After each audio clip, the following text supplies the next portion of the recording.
Oh, watch out. Here we go. Here's trouble. NBA Straya. We're doing another live stream. Somehow I've managed to change the channel to the footy. What is going on there? Oh, Buddy Franklin's 350th game, bro. It's going to be sick as There we go. There's Mark Jackson's big old spud head. Have you noticed how Mark Jackson's head has just gotten bigger and bigger and bigger in the last couple of years? Look at him. He's got no neck. They've just somehow squeezed him into that suit. And it's just like unbelievable. No wonder he can't get a head coaching gig. That, and he sucks. What are you going to do? Anyway, quick game 3 preview here. I do like Mike Breen's little, definitely not a predator, sex pest goatee. I love Mike Breen. But wow, does that goatee scream, don't let me near your niece or nephew. God love you, Mike Breen. God love you. Anyway, into today's quick preview before this actual game tips off. I'm wearing the old Miami hat. There we go. Love this hat. Hate Miami. Just from years and years and years of the Heatles are the greatest thing ever, bro. All right. Settle down. But this game 3 is absolutely set up so to be absolutely wild, right? So we had the giant big NBA Australia preview pop off the other day. I think it went up yesterday afternoon, breaking down sort of all the little bits and bobs of how this game 3 could actually sort of happen, go and unfurl. Thing is, who knows?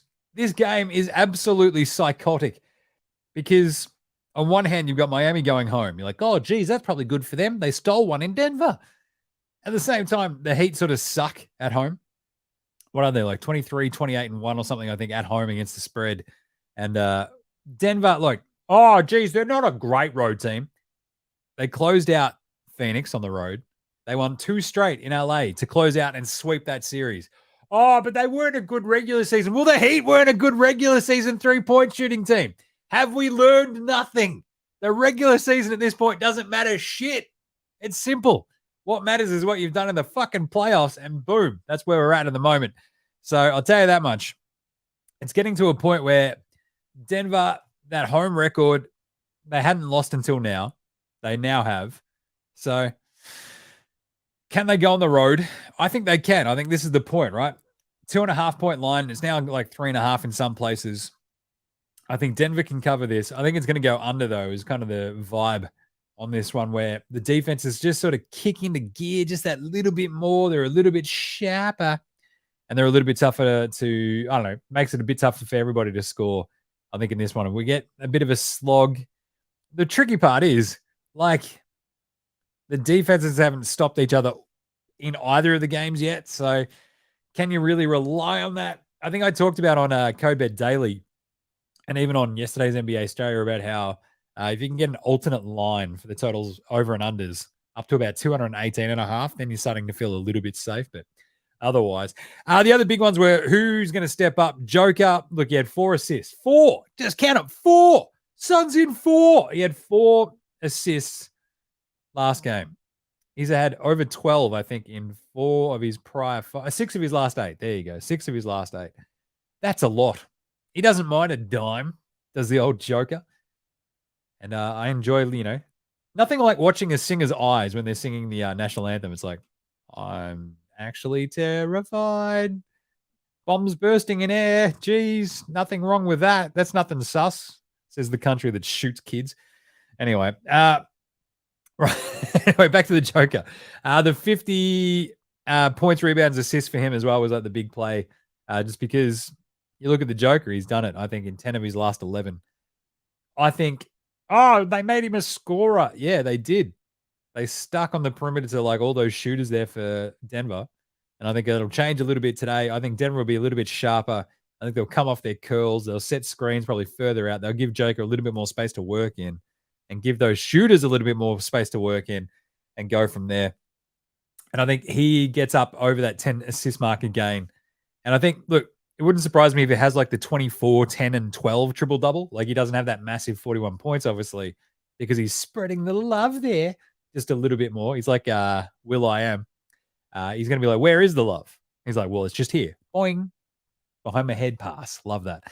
But I like Joe could have a massive, massive, massive sort of like all-encompassing game. And I think Michael Porter Jr. bounces back as well, right? He's gone, what, 3 of 17? 3 of 17! That's horrible. What are you doing, MPJ? Obviously, the only shot he doesn't like is the vaccine, but still, 3 of 17 is just egregious. He was a 42% shooter all season, and he shot 42% from 3 in the Western Conference Finals. Expect the big Michael Porter Jr. bounce back. And I think on the Heat side, we get another really big Bam game. I think the way that they're defending Bam, they're kind of like, Bam, look, that's fine. You do your thing. We don't think you're going to score 40 points. If you get to 24, 25, that's all right. He had 21 in game 2 after the, 25 in game 1. And 26, maybe? I don't know. Either way, the vibe behind Bam, I think he'll get to that sort of 30-plus points, rebounds, assist mark pretty easily, probably to 35. The key for the Heat, in a surprise twist, will be Jimmy Butler. We'll see how Butts goes. Playoff Jimmy, Himmy Butler. I think there was sort of the news got broken. Was it by Cowherd or just one of those absolute dumb fuck loudmouths over there in the States talking about his personal business that no one's reporting on because it's personal. And one of those dumb fuck talking head dipshits was out there going, well, this is what's going on. It's like, oh, you're just a piece of shit. Cool. Jimmy Butler, I think, bounces back. The 25, 5, and 5 is his baseline for this one. I think he has a really good game. But I think what you'll see is Denver's entire game plan would just be wrapped around the simple idea of going, let Jimmy do Jimmy stuff. As long as his passes aren't getting to his other dudes wide open, we're fine with that. So he can get some assists, get some rebounds, but as long as they're not to wide open shooters for threes, we're going to live with it. If it's a dump off to Bam, it's a dump off, in the mid range to like, I don't know, just whoever's going to swing by, like Caleb Martin. I reckon Caleb Martin has a good one too. Just saying. No Duncan Robinson. I don't want any bar of that. Gabe Vincent, same sort of vibe. Max Strus, probably a couple of threes in there. Gabe Vincent, probably a couple of threes. But I think we get a nice little sort of Caleb Martin bounce back. But Jimmy and Bam are the only ones who sort of do anything. So I think we're going to see the Nugs win pretty handily. We've got Tyron Zappia. He's saying Nugs by 10. I kind of tend to agree. I think they handled this one pretty easily. Everybody's like going, oh, well, did you see Miami? They're incredible. They're such a good shooting team. Ooh, they were down 8. They had one of the greatest shooting quarters in NBA Finals history. And they won by 3. And Jamal Murray basically could have tied that up and sent it to overtime if he had hit that 3 at the end of game 2. So I think the Nugs are the better team. I think the Nugs win it. I think they cover. And I think we'll see it probably end up at about 115, 107. There we go. There's a nice little prediction for you. We might jump on at halftime. We'll see how we go. But either way, if not, we'll see after the game for a big NBA Straya. Make sure you subscribe. Do all that good stuff. And you can listen to me yell and rant about that game after it. Good stuff. Let's go. Finals, playoffs. Boom, boom, boom, playoffs. Can't wait. You little ripper. Let's go, Nugs.